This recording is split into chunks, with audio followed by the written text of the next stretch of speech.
a gift. Here you go. It's what I've got.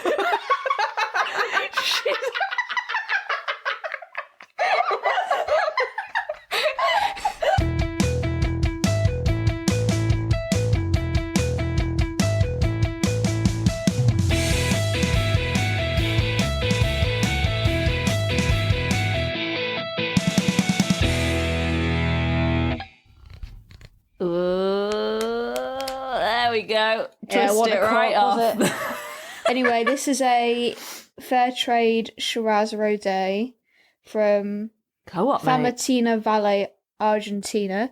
And if you know your wines, you'll know what that means.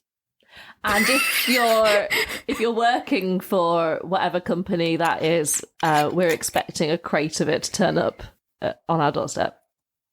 Thank you for providing the bread today, Els. You're welcome.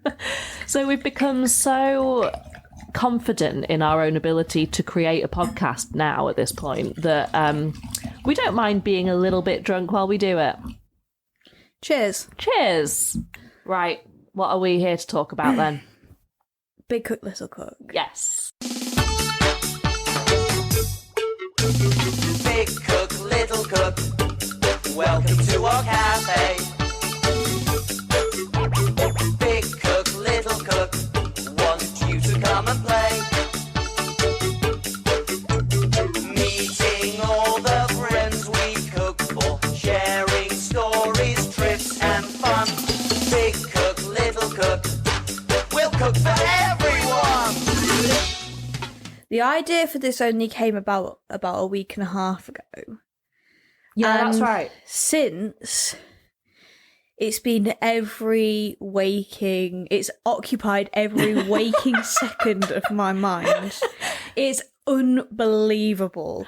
It's never like an obvious one. I didn't think I would have a lot to say about it, but I think this is going to be one of our best episodes. Like, not to, raise the stakes too high, but I think anything highly memed is always going to be a good episode. I mean, just wait for the Arthur episode, Highly memed. Oh, Arthur the Aardvark, not Arthur, friend of the pod loads. No. Okay. I don't remember why it came up. I think maybe I saw the famous clip of it on an Instagram reel. The famous clip of it being...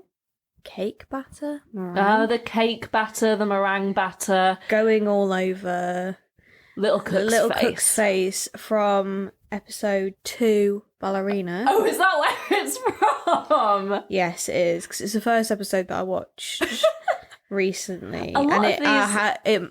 no wonder it was so high on the top of the YouTube search engine, because it's the one where Big Cook spunks on Little Cook. Yeah.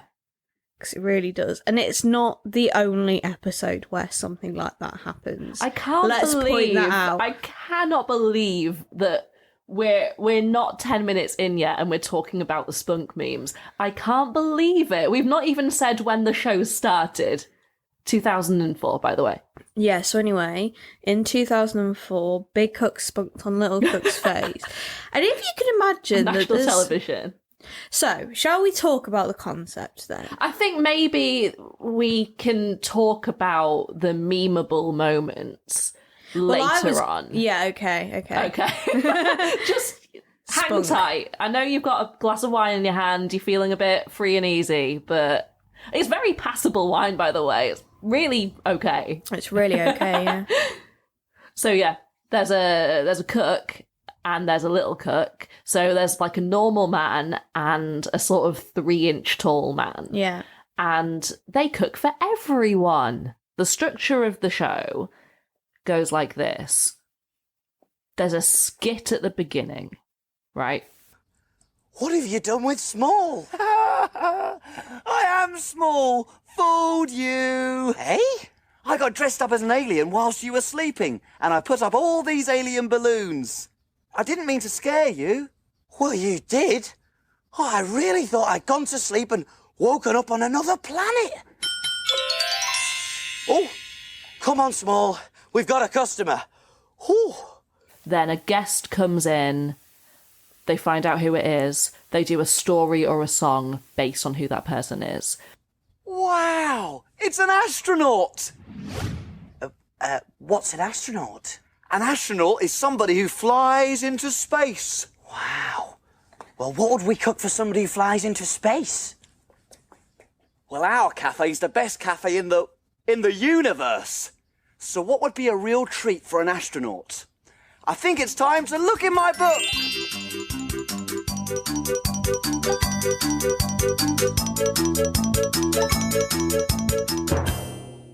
We need a story to help us cook. Let's take a look in Little Cook's book.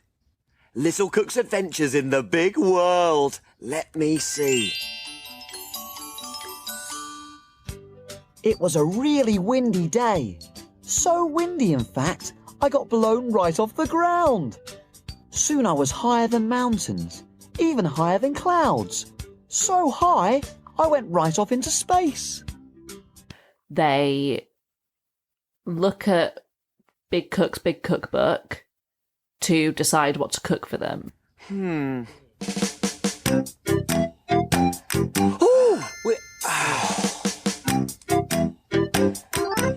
I know! Big Cook's Big Cookery Book! Of course, the Big Cookery Book. There's recipes for everything in there. And where do we look for things to cook? In the book, in Big Cook's book. Well, look at this. Moon rocks. Perfect. With marzipan spaceships. Sounds great.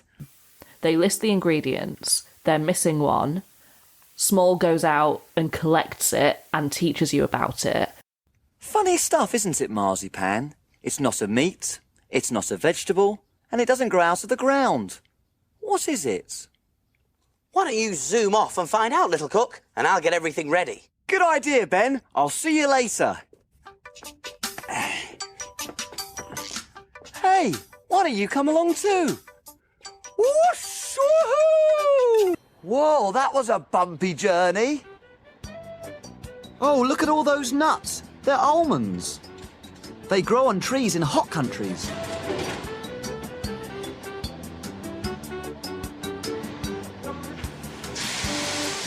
Wow, look at all the almonds. Oh, can you notice anything different about them?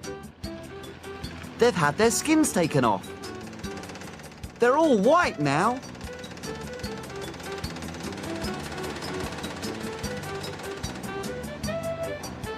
The almonds have been crushed.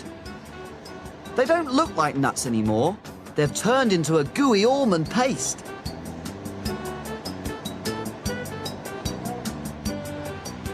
And now all the gooiness has to be cooked. Then they show you how to cook it, crucially. And then they do the washing up song. The song Best which one. Meg knows all the words Best to. one. It is the best song, actually. So, what do we do now? Can we play? Not yet, Small. Time to clean up and put away. Hooray!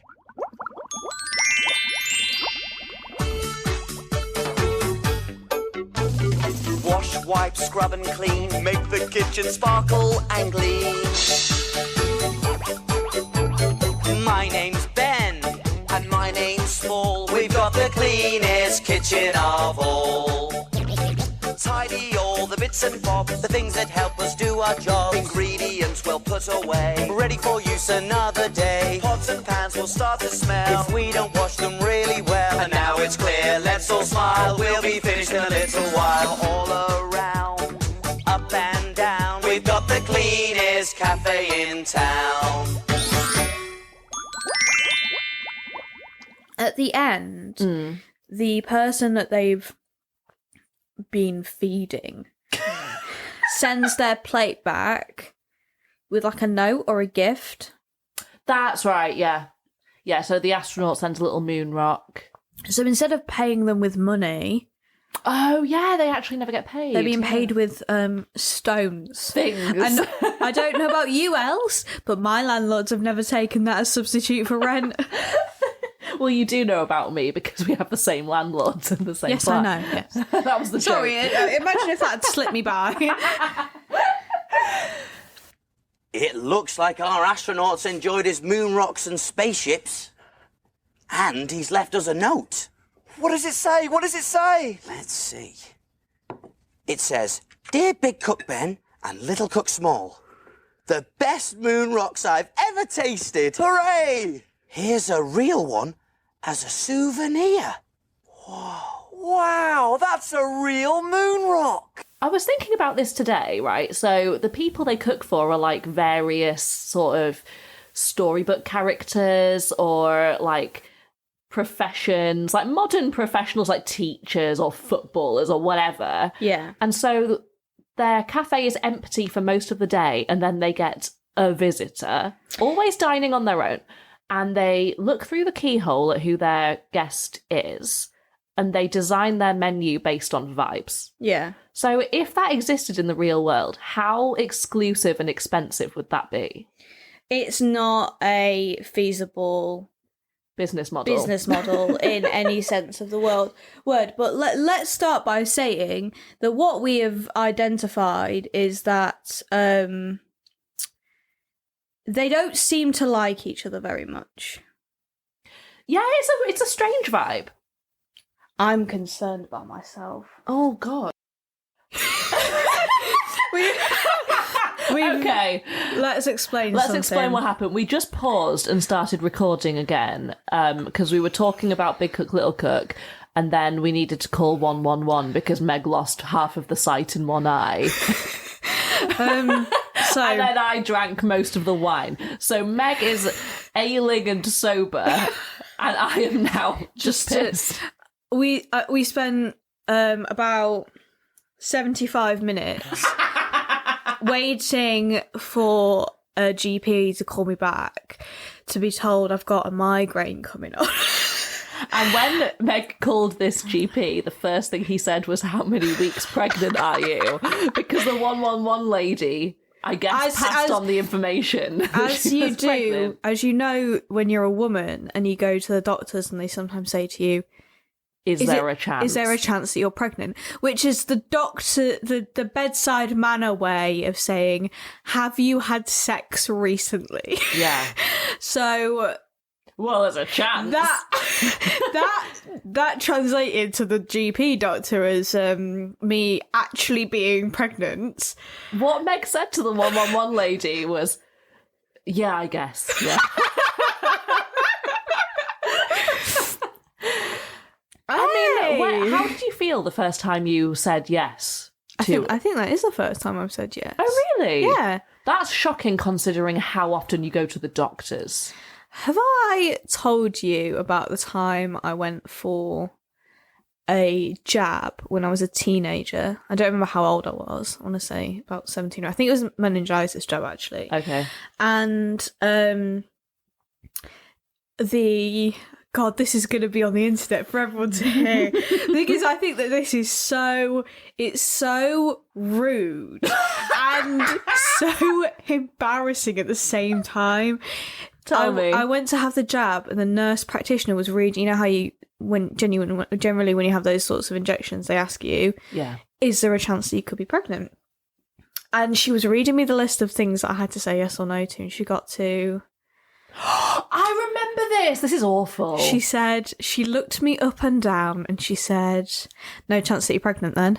That's terrible. And I was like, you rude bitch. No, but you rude bitch.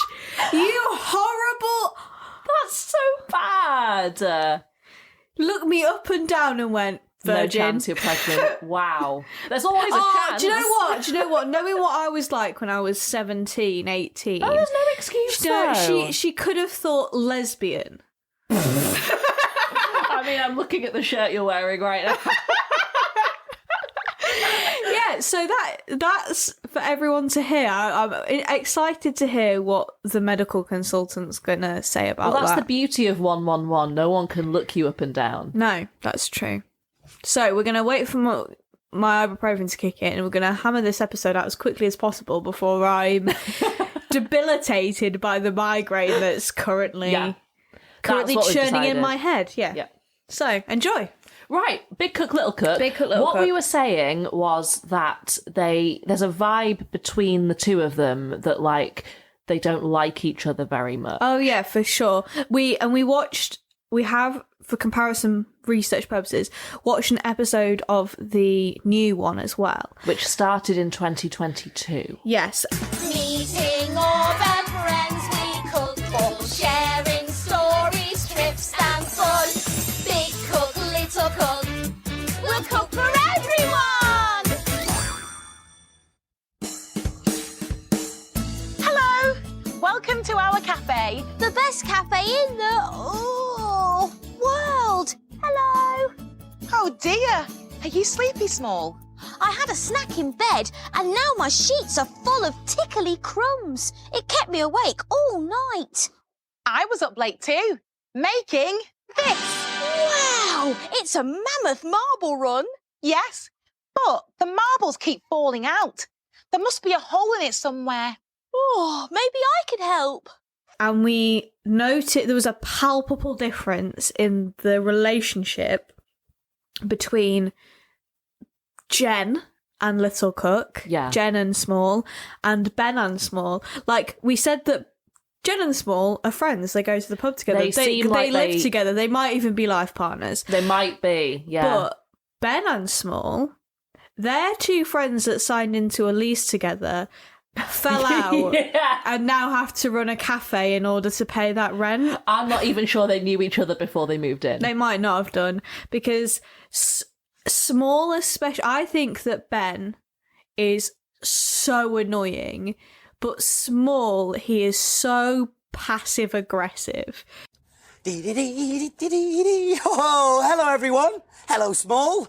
Oh, I've just been out shopping. Did you get everything on the shopping list? I think so. You didn't use that bag, did you, Ben? Everything falls out of the holes. It looks more like a spider's web than a shopping bag. Nothing's fallen out of the shopping bag today, Small. Let's have a check. Hey, you can help too. 4 oranges. Let's see.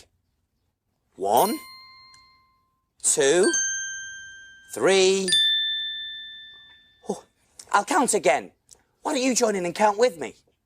1, 2, 3. But there should be 4 oranges, Ben. There's one missing. Let's see if we can find it. It's round and orange. Can you spot it? Is it by the saucepans? No.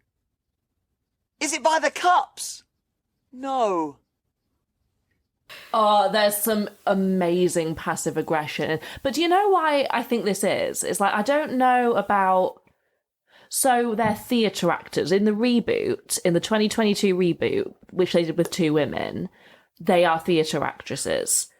And in the original, those 2 guys, so Steve Marsh and Dan Wright. Which one's a little guy?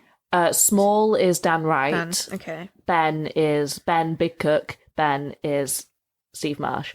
They're comedians first and foremost. Yeah. So, and also, weirdly, and I found this out on my lunch break today, I was like, what else have they, like, continued working together since Big Cook, Little Cook? Yes, they knew each other before Big Cook, Little Cook. They were a comedy double act. Bloody hell. And they have presented a bunch of things together. And we possibly, we're thinking of doing, like, a supplementary episode like we did with Laura and Horrible Histories, exploring what they did there, because they've done a lot together. And yet, in Big Cook, Little Cook, the original 2004 to 2006, you can tell that they're not in the same room. You can tell that one is on a different soundstage to the other. Oh, yeah. Like, in the reboot, it's very convincing that they're talking to each other. There's a lot of distance between Ben and Small. Mm-hmm. I want to talk about their names as well, right? Yes, Jesus Christ. Because fucking hell, right? So, there's no reason for Little Cook, for there to be a Little Cook. This could be a show. Well, with actually, 2 cooks. I'd like. Well, no, you're right. I guess it adds the whimsy in for the children. But I would like to point out here that Little Cook does most of the fucking work. Yeah, he does the heavy lifting. Ben is of what? There's a trope in both versions where I don't know why they've taken it and ran with it, but one of them is sleepy all the time. Yeah. And in the first original, in the original one, it's Ben. Ben's always fucking asleep. Sleeping. And in the reboot, it's Small, which is a little bit more. It's more endearing that Small is a sleepy one because Small is little. And she sleeps in a sardine tin. Ben just sleeps standing up. Standing up, or with his head on the counter, getting snot all over the work surfaces. It's not hygienic. It's not. And I find it really cute and endearing when the reboot Small does it, but the original, I just can't stand Ben. I just can't stand him. So what I was going to say was, right, there aren't that many scenarios in the original where it's Small being small leads to anything significant. It's like they were like, we have 2 cooks, and then CBBC was like, what's our USP? And someone was like, one of them's 3 inches tall. Well, I guess you have the whole thing of, to find out who the visitor's going to be, he looks through the keyhole and you never actually see them. So it seems like Little Cook being small was an excuse for them to not have anything on the other side of that fucking door. Yeah. And also he sits on a magical flying wooden spoon. Yes, he does. And inevitably, I mean, this is a shit cafe, by the way, because they decide what the menu is going to be based on the vibes of the customer. They're like, oh, a spaceman's in, we're going to bake him moon rock cakes or whatever the fuck which are essentially shit scones. Yeah. And then they're always out of one ingredient. Yeah. So Small flies on his spoon. Are you laughing because you were thinking about the farming scene? Thinking about the oranges. And Small was like, there they are, packing the oranges. And Meg said to me, there they are, the undocumented migrants packing the oranges. Oh, it's bad. We watched a couple of episodes together and wasted all of our good chat because we were just saying it to each other. No, there's that one bit where Ben, the reason that Small always goes and sources the ingredient is because they're always missing one. Ben can't be trusted with anything, and he comes back with one of those like string net like shopping bags that are like good for the environment or whatever. Just bags made out of string. And Small, I'm gonna say Small roasts him. Insert clip here. Very much insert clip here. Yeah. Because it's so Small roasts the absolute shit out of Ben, saying, haha, things fall through that. Bet you've lost an orange or something like that. They haven't today, Small. And then Ben has to count the 3 oranges multiple times because he's missing a few brain cells or something. When it's very, very evident he doesn't have the 4 oranges that he needs for the recipe. And, so obviously Small has to do fucking everything round here, doesn't he? Yeah, what you said when we were watching it together was, so Small would go to like find out about like how different ingredients are made or what they are even for the benefit of the children who don't know what these things might be. I mean, when I was a kid, there was an episode about where they were cooking for Little Miss Muffet. Yes. And they went and they explained what curds and whey were. That's very useful. It's interesting. I had no idea what curds and whey were. I still kind of don't, to be honest. But it's just the separated bits of milk. Yeah. Mm. And like you said to me, you see, back in 2004, like things weren't immediately accessible through the internet. You needed to get your little friend to go and find out for you. Yeah, no, you did. I remember the days where you had to get your little friend to go find out information for you. Have I ever shown you the thing that Jasmine made for me a few Christmases ago? So Jasmine Hale, friend of the pod, from our My Parents Are Aliens episode, go listen to it. Meg still hasn't, by the way. It's because I'm thought you knew. So Jasmine's an artist, and she made for me, out of, I guess, clay, I don't know, a model of Little Cook on his spoon. It's hanging in my childhood bedroom. It's really good. Have you ever seen it? Yeah, I've seen it. It is good. It's quite impressive. Have you got a photo of it? Are you going to put it on the... Yeah, I'll put it on the Instagram. Yeah. Yeah. Whoopee! Let's get started. Okay, mix the flour and the butter together in the same bowl. And my hands are nice and clean, which is very important for this. There. Rub the mixture in between your fingers and thumbs until it gets all sticky and crumbly. Now, this could take some time. So while I'm doing this, Small, would you be so kind as to beat up an egg for me? I want to talk about... I'm carrying on the relationship discussion of Big Cook, Little Cook, especially the original. Mm-hmm.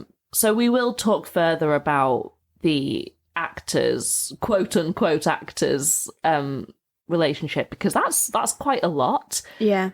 But I think as a child I must have picked up on the awkwardness between the two of them, which now I realise is because they probably weren't in the same room, the overacting, and they're not actually, like, trained as actors. Like, the whole thing is, like, there's a barrier. And they're comedians, aren't they? So it's a little awkward. Yeah. But when I was a kid, I must have picked up on, like, some sort of discord between them, because I had a lot of nightmares as a child, and I remember a lot of, like, I could probably count about 10 nightmares that I had as a kid that I still remember. And one of them was, I wasn't in it, but I was basically watching something I would describe as Big Cook, Little Cook, the movie. Okay. So I was asleep as a 6-year-old, I don't know.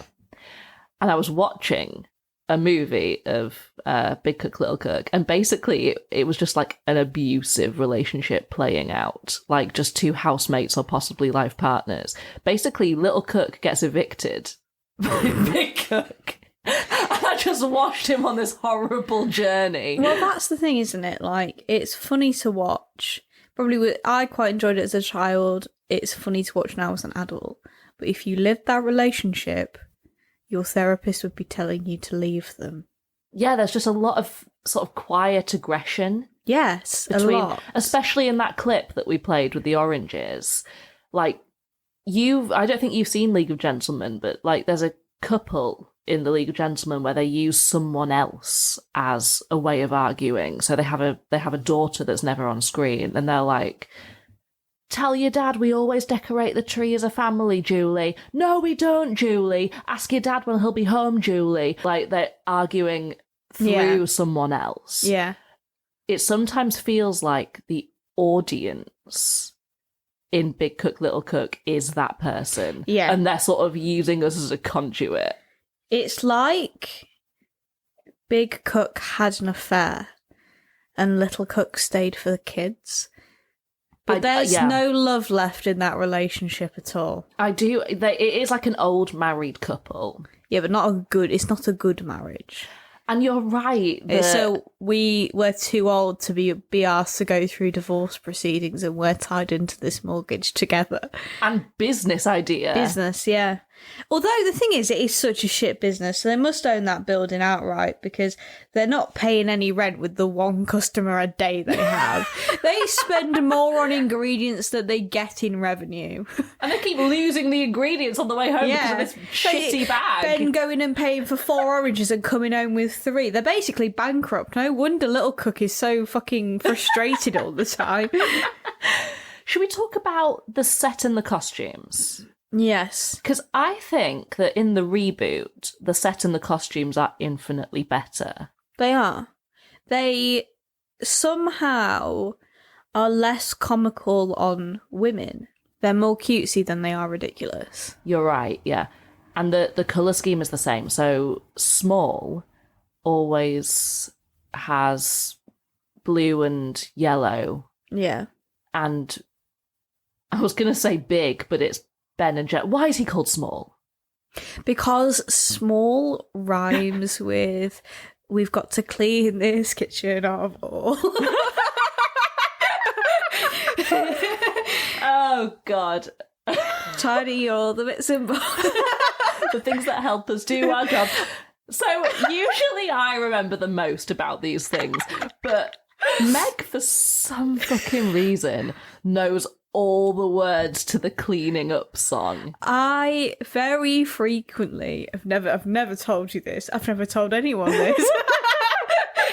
I very frequently get the Big Cook, Little Cook theme tune stuck in my head, but I'm singing Big Meg, Little Meg.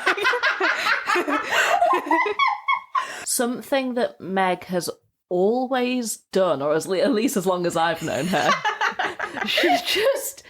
she replaces song lyrics with her own name. It's so good. My favourite one so far is I'm like a Meg, I am a Meg. One that I came up with that I'm quite proud of is things can only get mega. It's one of my favourite things about you. It's very endearing. It's very easy to replace my name in song lyrics because song lyrics are very self-centered and often contain the word me. Yeah. And it's easy to just carry on speaking and say Meg. Put a G in it, yeah. So yeah, Meg remembers Big Cook, Little Cook a lot more than I do. Like, I barely remembered it. The only bit that I remembered was, we cook for everyone. Because my dad found that really funny and just sort of throughout my entire life has been quoting that. Ask your grown-up helper to do this, as the oven is hot, hot, hot. We need to bake it for 25 minutes or until it's bubbling and golden. In the oven they go, which I've preheated to 200 degrees Celsius, gas mark 6. And make sure you get your grown-up helper to put these in for you, because the oven is hot, hot, hot. I don't know why. I just think it's funny because I only have one customer in at a time, so it's not like we cook for everyone. It's like we cook for anyone. Whoever comes in. Please give us money. We were talking about costumes. Oh, yeah, we were. Yeah, sorry. No, it's fine. The way I feel about the original costumes is they don't sit well in them.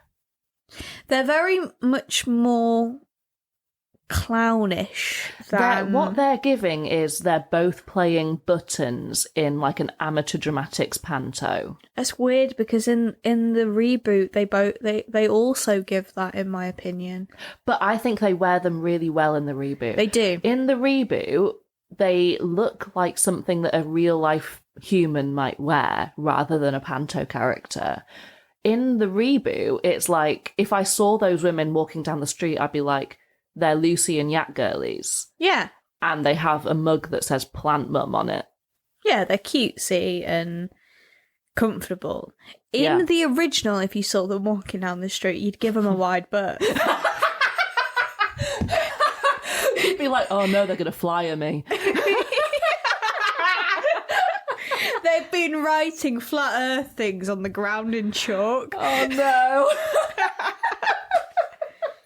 They have, though. They've been leaving some stickers on some lampposts. Oh, yeah. They've never known the touch of a woman. Just each other. No chance you're pregnant, then. We're being really hard on the original ones, but... It's very entertaining. I find the reboot, as an adult, less entertaining than the original because it's just good. The reboot is just quite good. It's just it's well made. Whereas the original is so fun to watch as an adult. It's so funny. Should we? I think maybe now we've come to the moment where we can spunk. Yeah, there we go. Where we can spunk. Where we can spunk. Be careful, Ben. Oh no! Don't worry, Ben. I'll just lick it up. Whoops! Oh, sorry, Small. Oi! That's going all over me. Oops. Sorry. Be careful, Ben. Sorry, Small. Hey. Oh. Oops, sorry, Ben. Oh, no. I've been splattered. Whoops. Sorry, Small. Pick up, Ben. Oops. Sorry, Small. Never mind, Ben. Oops. Careful, Ben. Oh, no. Sorry, Small. Way! Oh, no, not again. Oops. Sorry, Small. Oops. Sorry, Small. Oh, that was easy, Ben. I just turned around my ISA like this and used it as a rocket, squirting myself back to Earth. Woo! Very nice, Small. And a great story, too. Yeah. What's your favourite word for spunk? Oh, Because I think jizz has a great energy to it. oh, what's the full word for? Smegma. No, sperm. Sperm. No, that's just the cells inside Yeah, no, the what's the full word for it? semen. Hold on. Oh, right, okay, here we go. Ejaculate? No? I don't think I'm going to cut any of this out. I think I might be leaving it all in. Spermatozoa. Oh, really? Yes. Oh, there's a Z in there. That's what my boyfriend likes to call No. Mum and Dad. No. Well, I say likes to call it. No, not likes to call it. But, Does call it. Has on occasion called it that for comedic purposes. Right. And, you know, you've got to make it funny, haven't you? Because otherwise, just cheers over it. Yeah. The thing about sex is you don't want it to be deadly serious. Like, this isn't Basic Instinct. It's not like a thriller. I like there to be stakes. Danger, right? Yeah. No, I don't. Or do I? I don't want my mum and dad to know either way. It's better for us all.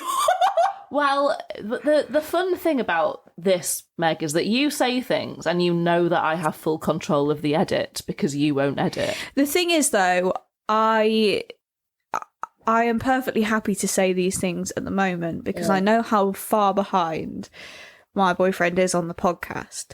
So, if I say something a bit you don't really want your parents... A bit personal, I then know he's got to look my dad in the eye next time he sees him. And he won't know what I've said in the podcast, but my dad will. I was going to say, you also have to look your dad in the eye. I'm fine with it. Oh, right, okay, fine. My parents are cool. They'd much rather that I was cool than lonely and, sure, you know... Were you going to say a virgin?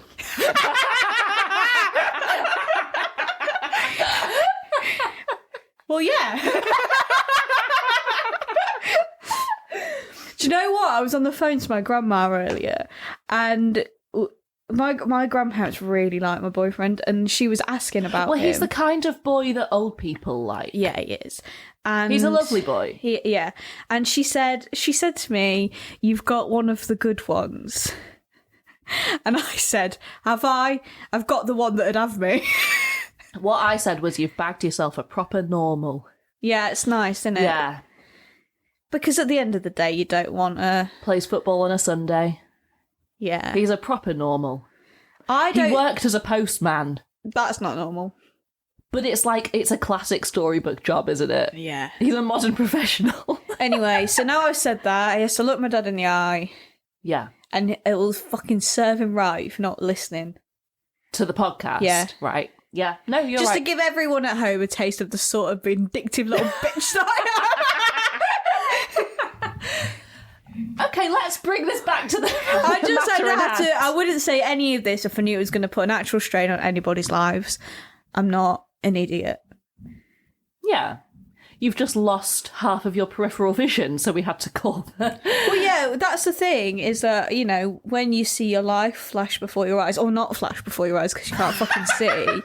Very good. And you sit there thinking, fucking hell, am I having a stroke? You think, nah, like, you know, life's too short to be an undersharer. I'd rather everyone knows everything about topic.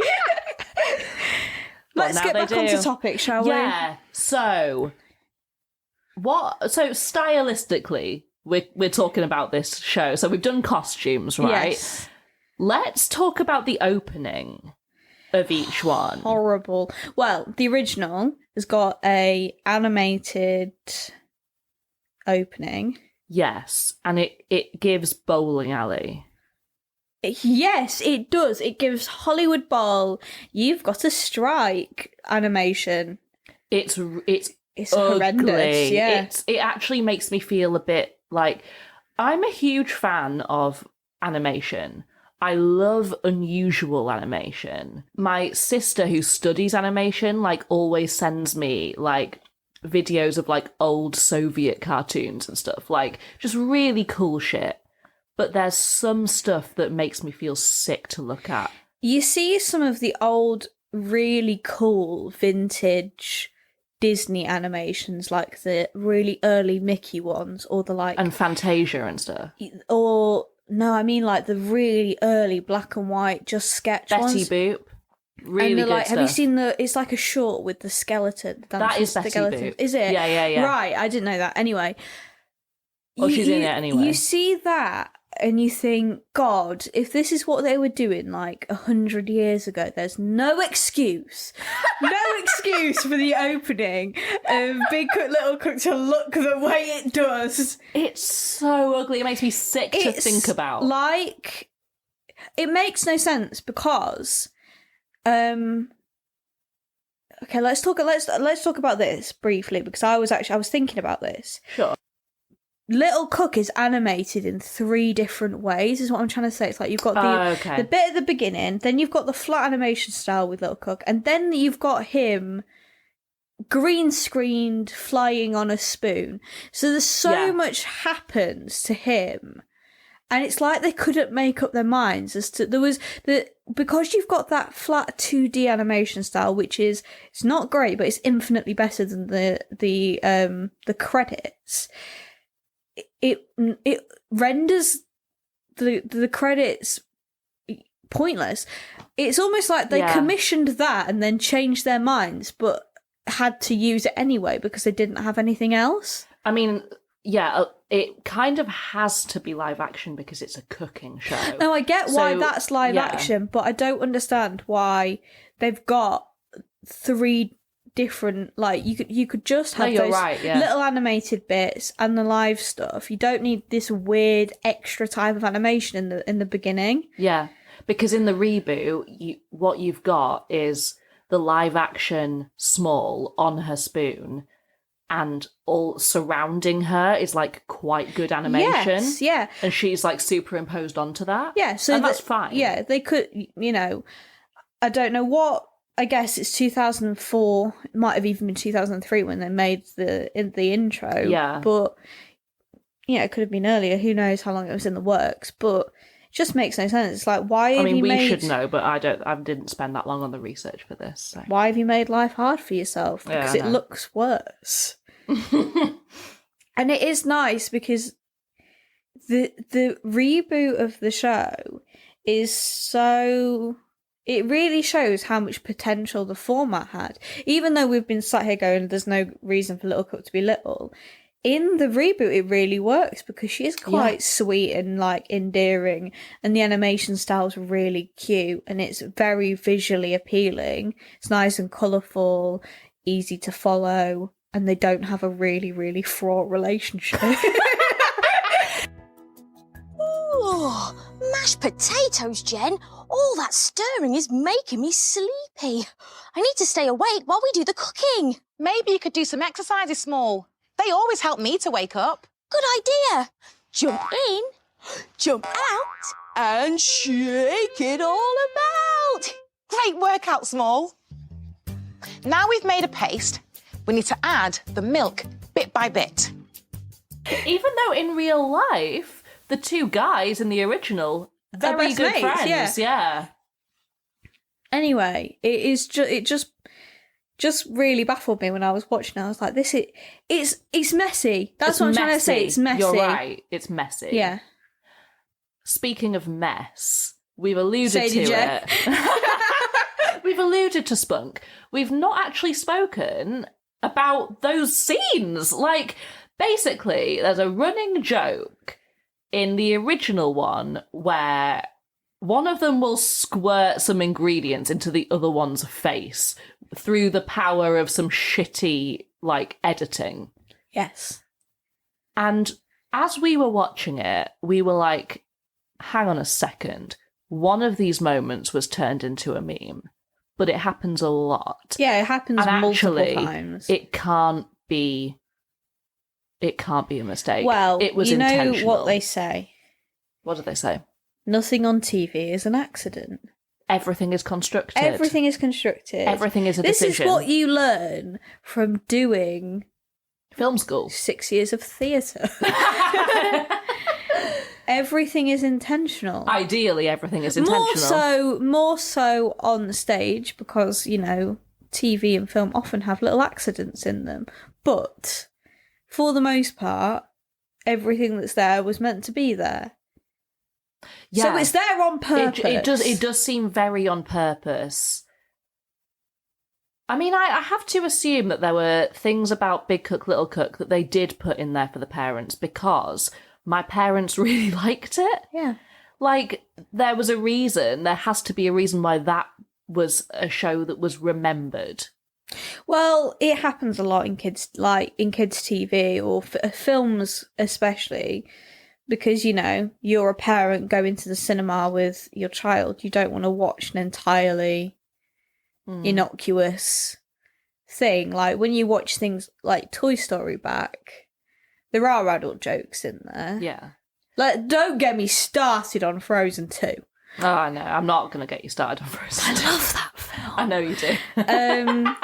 But they do exist, and the ones where there aren't jokes like that are the things that parents aren't going to want to sit and watch, especially like, I mean, not to always bring In the Night Garden into it, but it is just so vapid. I hate it when it's on. We're probably never going to do a show about In the Night Garden because it's too recent. So Yes. I'm going to say this now instead of saving it for later content. I think that In the Night Garden is genuinely good. Like, I know you disagree. Oh, I don't think it's bad. There's nothing for adults. There's nothing for adults. So I don't want to watch it. Yeah, that's fair. What I appreciate about it is that the music is beautiful. It's lovely, yeah. It's lovely. And Derek Jacobi's got a very nice, soothing voice. Yeah, there's a lot about, like, it is purely vibes. And I think that they're nice vibes. They are nice vibes. They are a bit psychedelic. Yeah, but I like that. Yeah. That's the part for adults, but it didn't really translate. No. Should we talk about the design of both kitchens? Yeah, go for it. So the original one is like a blank space. It's white. It's not a kitchen. It's a white screen with things in it. Yeah. Like a cooker, some multicolored tiles. I like the countertop in that one. Yeah, I do. So behind the splashback on my parents' stove. So my parents did that themselves. It's like the stove is in like a little alcove, and they bought some square coloured tiles, like just red, yellow, blue, green, and just put them there. And that's actually really similar to Big Cook, Little Cook, and I wonder if there was like something going on with like that's kitchen why your tiles mum and dad liked it so much, because they put that in and then they were like, me and the BBC are on the same wavelength. Yeah, no, it's not. It is nice though. I actually think that the original seems more like a room, and the reboot seems more like a set. Yes, the reboot seems like a set, but it's a very trendy set. Yeah, it's a nice, well thought out. It's like some nice exposed brick, some plants. Like, it looks lived in, and the sort of Lucian yakness of the two cooks matches the surroundings. Jellycat little plant. Yeah. That sat on Jellycat, for those of you at home who are older than the age of about 30. Jellycat is a like a plushie brand, and they make it. If you're our age, you're very susceptible to a stuffed banana or chili pepper with a smile on it, or an avocado with a smile on it. Yeah, it's cuddly things that are soft, and they've anthropomorphized with a smile. I've quite literally got one right there that was given to me for my birthday 2 years ago from one of my friends. I bet it was Riley. Was it Riley? It is Riley, yeah. And it is a stuffed fried egg with a smile and arms. And something about our generation and just being such fucking suckers for them. So, in the reboot, Jen is played by Ibnabo Jack, and Small is played by Courtney Bowman or Bowman. Let's say Bowman. Do you say Bowie or Bowie? Either. Don't care. Really, you say both? Dead. Meg. Wow. He's not going to come back and say it's Bowie. Is he? He did say that it was Bowie. Okay.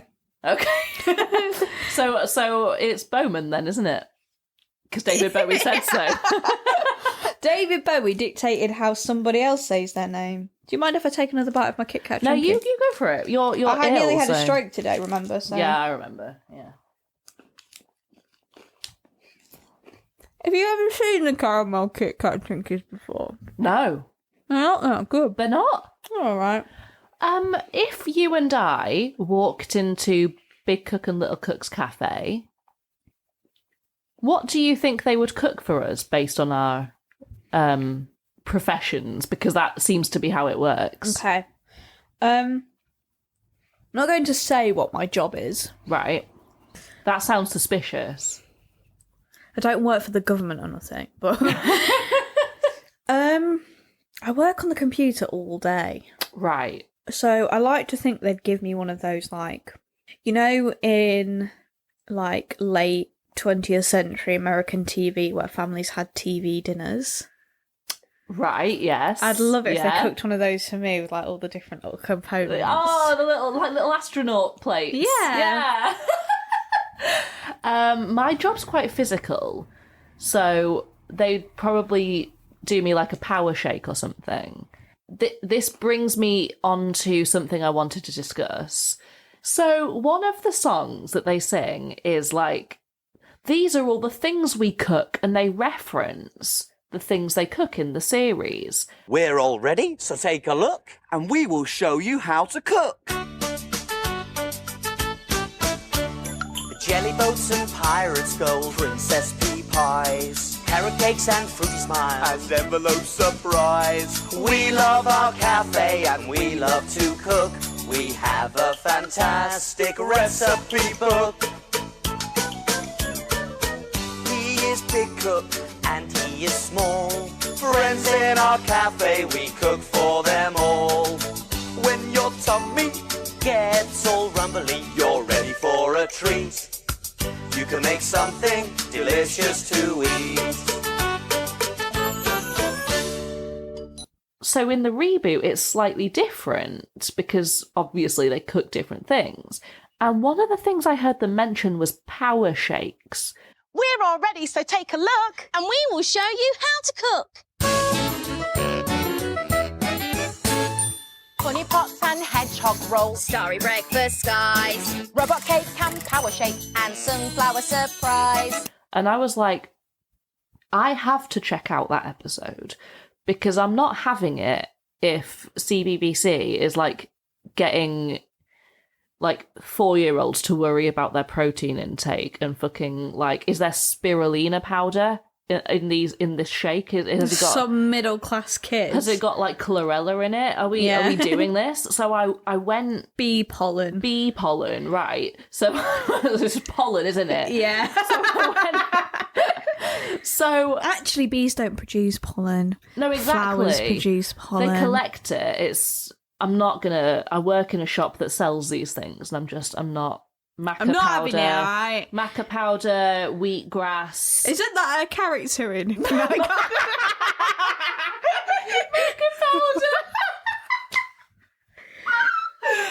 Oh my god. So I went to watch this episode, and I was like, right, I was all ready to be like, all right, come on then. What's this? And it was just veg and fruit, like, blended up. That was it. So it wasn't cooking. It was just like some healthy thing. Like, they weren't actually talking about the benefits of like protein. Yeah. And, like, yeah, it was fine. So, you know, not good for content production on our end. Well, But I guess was relieved. that it might just be because a lot of children will hear their parents talking about them. Yeah, maybe. So- Yeah, there's a customer that comes into our store that like only gets the organic things, and basically she only lets her young daughter watch DVDs, so that way she can regulate what she's watching. And I kind of understand that, and I also kind of think to cut your child off from like contemporary culture is kind of not. It's almost like homeschooling, you know? I've got a story. Would you like me to tell you it? Yeah. It's about my dad's best friend. He's one of 4. Uh-huh. And when he was a child, his parents used to watch films and then edit the videotape to take out all the bits that they thought were unsuitable for them. And, you know, by quite literally, obviously, cutting the bits out of the tape, taping them back together. It was an ordeal, right? Sure, yeah. And until my dad's friend was an adult, he thought that Thelma and Louise was just about 2 women going crazy and driving off a cliff. And it's like... Oh, they left that bit in, did they? Well, no, if you have to cut out essentially most of the film, Yeah. don't let them watch it. Honestly, just like... Oh my god! Just don't... I mean... It would be so much easier to not make your children watch Thelma and Louise, because if you edit Thelma and Louise, cut all the bits out of that film that I think are unsuitable for kids, you've got about 20 minutes left. That's ridiculous. Yeah. That's okay. I don't get it either. I mean, like, listen, I'm biased because so this woman's like, yeah, she'll only watch DVDs and then I can control what she's watching. I think that a little bit of TV that you're not really supposed to see is good for a child. A little bit of, oh, you're watching that a bit too young, never hurt anybody. I don't know what age my parents started me watching things like The Thick of It, but it was definitely too young. Oh, me too. It's like a little bit of, I'm letting you stay up a little bit late this one time to watch what me and Dad are watching. Like a little bit of, have I got news for you? The thing is, people are quite, you know, anal about... or can be, and I get it, about what is suitable for children, because yes, of course, there are some things that are so unsuitable for children. But at the age I was watching The Thick of It, I didn't fucking know what any of it meant. No, exactly. So it doesn't actually matter. I remember my mum leaning over to me and saying, don't let anyone ever speak to you like that. Oh, I do remember that. But I'm biased because I think that, like, if you're only letting your child watch DVDs, like, fine, but like if you're not watching what's on at the moment, like, you're kind of cut off from culture. Yeah. But like, I'm biased because look at what we're doing and what we're producing right now. Yeah. You know. But yeah, how did we get onto this? Oh yeah, so I came up with a little bit of a theory when we were watching the original versus the reboot, and I was like, is the original like more baking than cooking, and is the reboot more like has a focus on health? Yeah. So I spent my entire lunch break at work writing down what everything that the original Ben and Small made. Yeah. I mean, my hypothesis went nowhere. I wanted to have some sort of outrage about the moralism of the reboot. It's not, I mean, there's no moralism in any of it. They're literally just making a huge variety of different things in both versions. It's not like Big Cook, Little Cook is controlled by, you know, the government's healthy dinners. No, exactly. and the sugar tax. There's baking, there's salads, there's a whole bunch of, there's power shakes that are basically just blended up. Yeah. Something I did notice, though, and we spoke about this the other day, is that there's basically no meat. Yes, we had this discussion the other day, and now we'll have it again for the purposes of the content. For the record. But I don't think it's a political statement. And I was actually thinking on this further earlier when I did you do cooking at school? Yes. I don't recall ever cooking meat in my 3 years of doing food technology. Like, we had those different coloured chopping boards for different coloured things, and I never ever used the fish or the meat one. And I think it is because meat is such a hassle with even, you know, young teenagers who are learning how to cook. Even doing that is a hassle. It's not as accessible because meat is more expensive, and it's not as safe because it's harder to cook and it's harder to you got prepare. You got to transport it to and from school as well. Yeah, exactly. But the same thing goes for Big Cook, Little Cook. It's harder to prepare. It's harder to cook. No, you're right. I wonder if it was. I don't know if it was a. It's also harder to fit into that amount of time. What am I trying to say? Like, I don't think it is political. No. I just think it's kids don't want to cook mince. I really think that is as simple as it is. Can I take this opportunity to just air a grievance, right? Oh, isn't that what this podcast series secretly is? It's just therapy, isn't it? Sure. So when I was in year 7 and 8, I despised food technology. Is that because of the carrying the ingredients to and from school? A multitude of reasons. So one of them was that our teacher was a crazy woman. Like she was just very scary. Another reason is, so I played a musical instrument. I also had to do PE.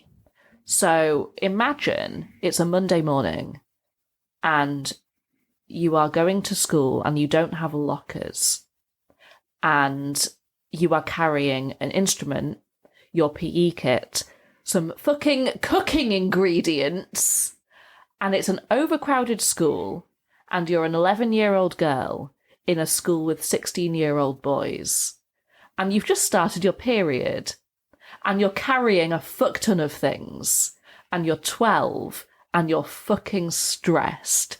Like, and then you've got 2 hours where you've got to make a meal, and then you've got to fucking carry that Tupperware around school with you. You're worried that you're bleeding through your trousers. You're carrying too much. You're at an age where you're self-conscious all the time anyway. When you are carrying that much shit, your instrument, your PE kit, your fruit salad, you feel like a fucking buffoon. And I just don't think that right now I am doing justice to how miserable those days were. Like, I would get nervous for the endurance that were those 6 hours. Are you hearing what I'm saying? No, I hear you, because year 9 was the worst year of my life, just purely for the fact, it wasn't the worst year of my life, but purely for the fact that I started GCSE art in year 9. So I then had we split the year.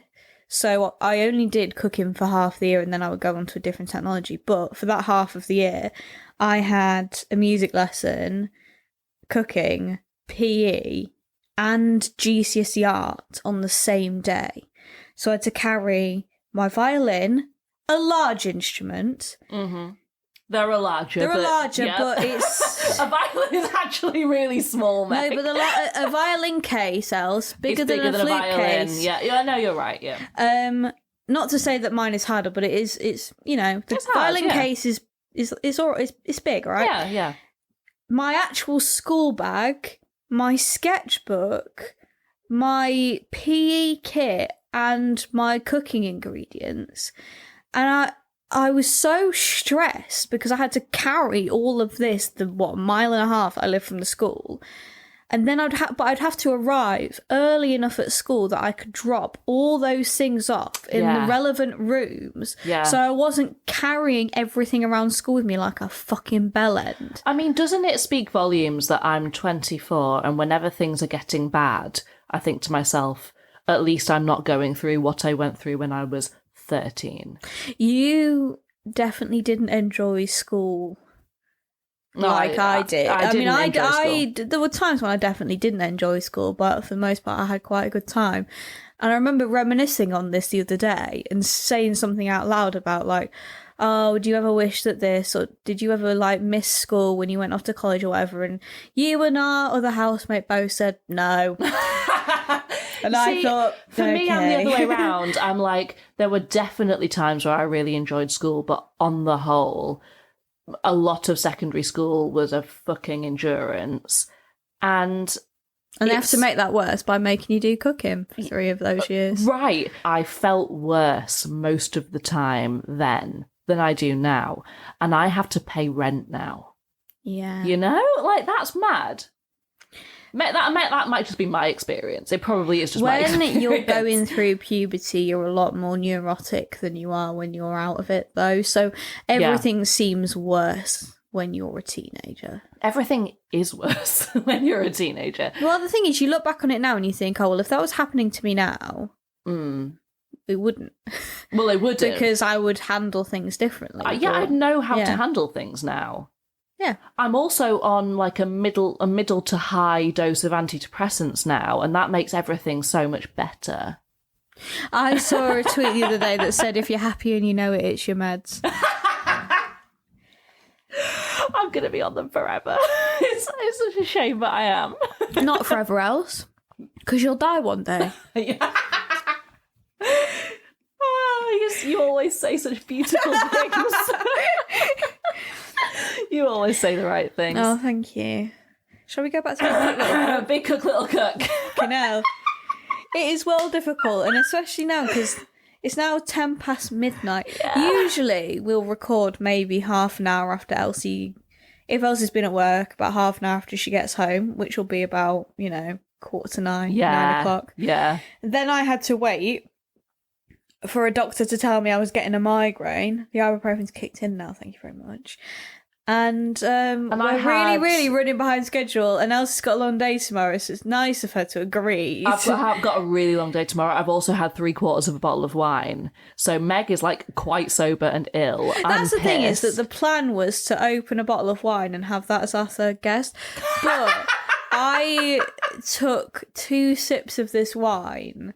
I lost your vision. No, I'd already lost my vision a little bit, but I had 2 sips of this wine and then I thought, no, I have to get this checked out. So what we've just done is some content about Big Cook, Little Cook, and then we released some of our childhood trauma. Now what I'm going to do is I'm just going to breeze through some of the notes that I've got about Big Cook, Little Cook, and then maybe we'll do the socials and then we're done. Big Meg, Little Meg. Welcome to our cafe. What? Do you want to impress our listeners by reciting all of the words to the washing up song right now? I actually can't remember how it starts off the top of my head, and I really don't want to embarrass myself. Great. Thanks. Thank you. Insert clip here. Who made those bite marks? A mouse? Oh no, the bite marks are too big for a mouse. A crocodile! Oh no, a crocodile's mouth is big and wide. This is how wide I can open my mouth. How wide can you open your mouth? Wow, that is wide. So let's think. Who made those bite marks? It wasn't a mouse, it wasn't a crocodile, it wasn't me, and it wasn't you. So who was it? Also, I think this is important. Jen and Small, the reboot Jen and Small, they're both Northern. Yes. In the original, Ben is Northern. Prick. Dan Wright is the only one that's letting the side down. Oh. I actually had something to say about eggs, didn't I? I don't know, did you? Yeah, because do you remember they make those like moon rock cakes or whatever we were watching for the Spaceman episode, and I paused it and I said, Elsie, what if you imagine an egg, what colour is the egg? Oh yeah. And you said white. Now, for everyone at home, I just want to know what you imagine when you imagine an egg. Because I had this conversation with my mother-not-in-law the other day because they're getting chickens. And we were looking at the kinds of chickens there are and the colour of eggs that they lay. And she said, I could swear to God that eggs, when I was younger, used to be white. And now they're all brown. When I imagine an egg, I imagine a brown egg. Like a sort of beigey colour. Yeah, we looked it up, didn't we? And it turns out that brown eggs sell better and the sale of white eggs was phased out in the UK. So if you're like, if you grew up in like the 70s or 80s, you will probably imagine eggs to be white. Well, a cartoon egg is white. Anyway, what makes me think is did they go directly? They must have gone directly to a farmer to get that egg because that was what for the filming of that was made in 2004. Yeah, and by that time, white eggs weren't in mass circulation. Well, not in supermarkets anyway.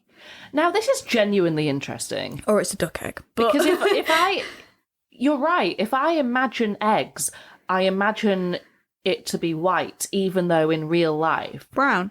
They're brown, yeah. And it was or just like beige, or like, I don't know. It was surprising enough that it made me... I was like, where did they get that white egg from? Yeah. Because the thing is, something that was filmed in 2004. And don't eggs in the UK have the red line? No, maybe they don't all have the red line stamp on them. But a lot of eggs do have that red line. Have a stamp on them. Didn't have a stamp on it. Yeah, and you can get mixed boxes of like variety colour eggs now. Probably because... does it make a difference? Well, no, I don't think it does make a difference. But now the UK's moving away, or we're trying to move away from that whole... Oh, well, it doesn't look like a perfect tomato, so I can't eat it. They're starting to sell wonky things, and like now you can get boxes of eggs that are multicoloured because yes, white hens, they lay white eggs and they exist. We're here. We're white. We're here. I just think it's really interesting because I wonder why. Because I couldn't find an answer on the internet as to why brown eggs sold better. I just think it's really weird. It is. I think it's weird anyway. Yeah. I think this is very interesting. No, it is. And if I imagine a white... If I hold in my imagination right now a white egg and a brown egg, the brown egg is bougier to me. Really? Even though it's just normal? Yeah. A white egg looks cheap. Yeah.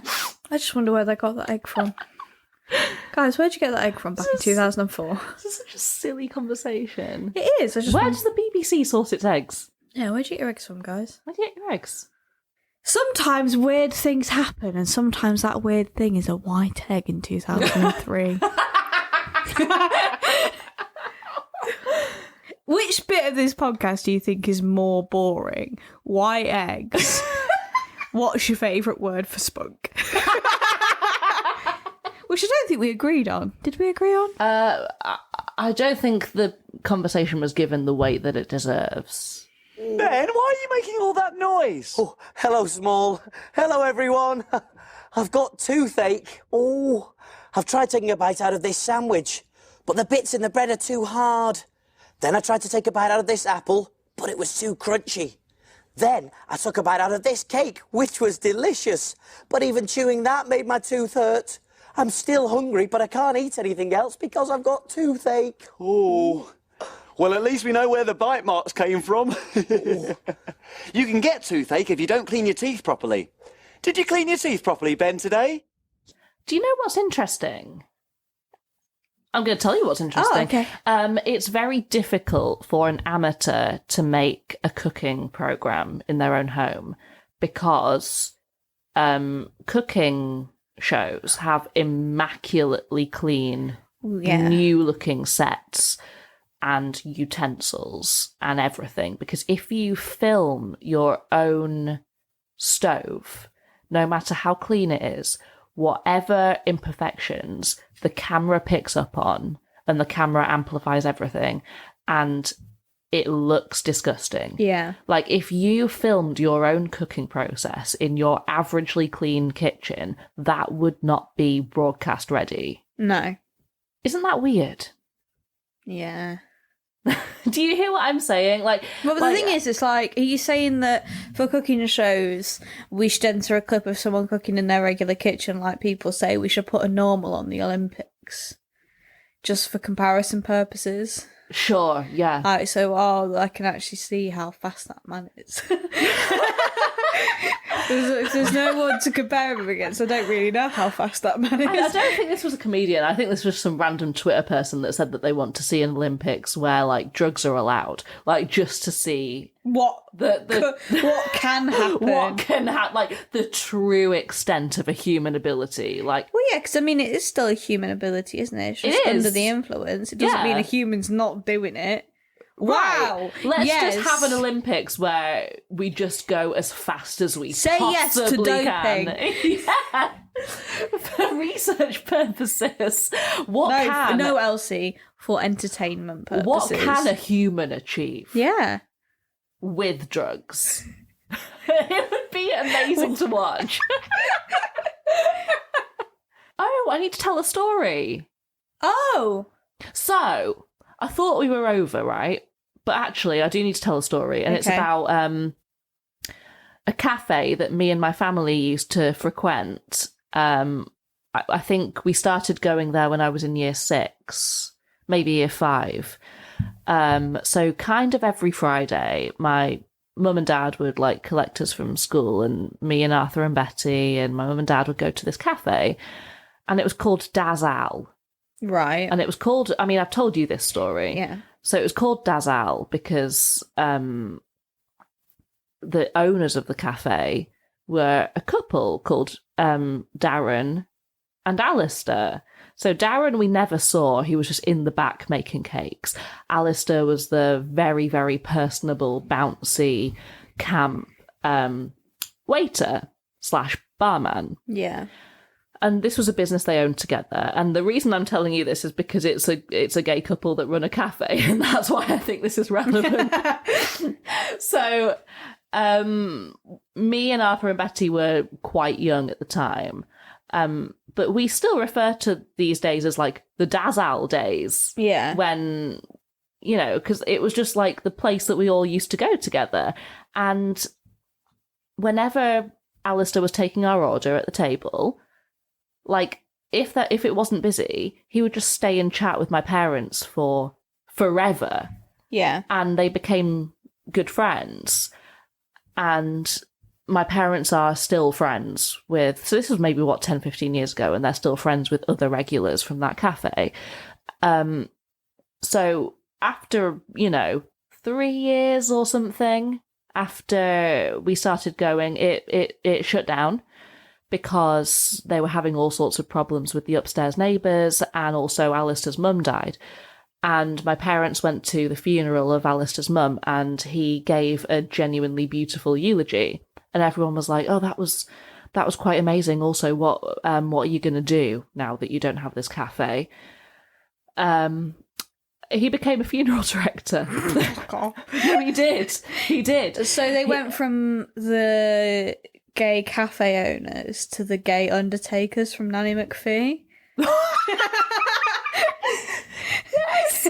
Yeah. So he does. Is there a difference between a funeral director and an undertaker? Or are they the same well, thing? An undertaker is is an undertaker not the person that actually deals with the body, and the funeral director is someone that just does the ceremony? Fuck me if I know. That's why I'm asking the question. Well, he does. I have no idea if he still does it because this was years ago. But he was like, yeah, he plays with dead bodies. He does. No, he doesn't even have contact with them.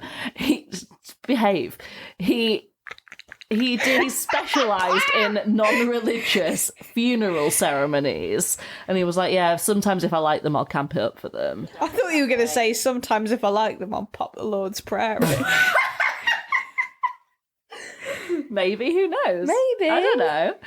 Non-religious unless I like you.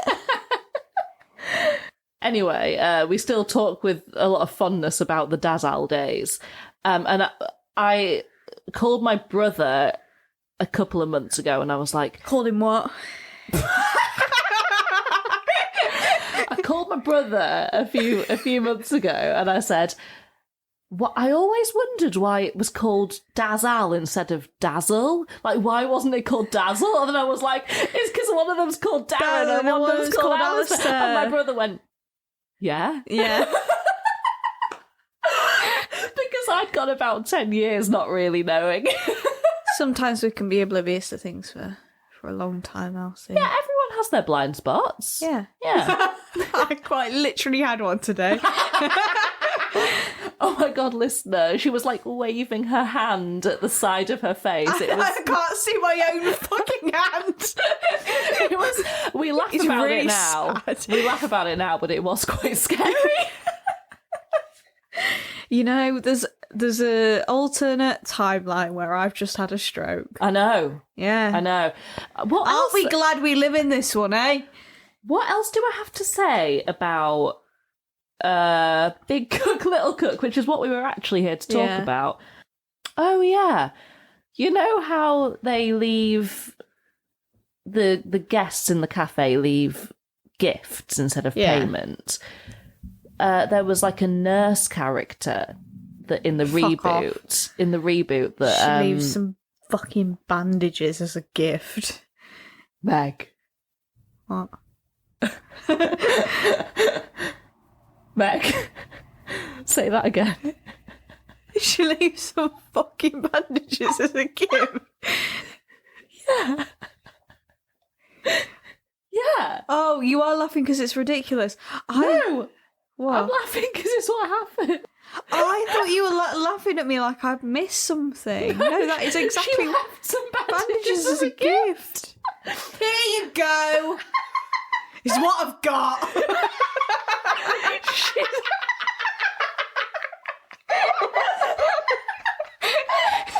I mean, I've got no money on me, but would you like a bandage? in the climate that we're in, nurses shouldn't have to pay in money. Nurses should just pay in like whatever's in their bag. Like, don't. I've got some insulin. Would you like that? Yeah. So I've got a couple syringes of local anaesthetic. Is that enough for a slice of cake? Is this enough for an Americano? Nurses don't have bags anymore. They make a pasta bag and then they like put a cross on it like a doctor's bag. What? A doctor's bag that's not existed since the 1960s. Doctors don't come to your home anymore unless you're old. In fact, even if you're old, the state of the NHS. It says, "Dear Big Cook Jen and Little Cook Small, my 5-a-day pasta was delicious. Just what the doctor ordered. I think your marble run needs some first aid. So here's a little gift to help. Love, Dr. Dolly." Dr. Dolly's left us a bandage roll. Take a look, Small. I've done a lot of talking. You really have. I'm glad that you've perked up. I was very, very scared for a moment. I know you were. That you're just high on life right now, aren't you? I'm alive, and that is a blessing. I think possibly because of how late it is, because of how much I've drunk, and because of how big my day is tomorrow. I'm sober. We should be wrapping this And we're up. still talking about...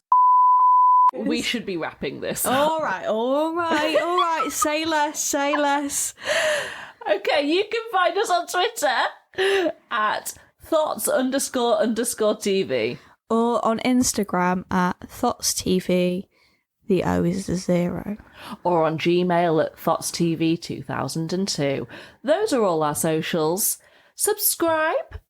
Rate us 5 stars, please. Yeah, you know what? It actually, for some reason, the algorithm likes us if you give us 5 stars. Yeah, who'd have thought that? Yeah, so that would be really Who'd have helpful. thought that the rating system was there for a reason? Yeah, and some of you have, and we love you for that. So yeah, carry on.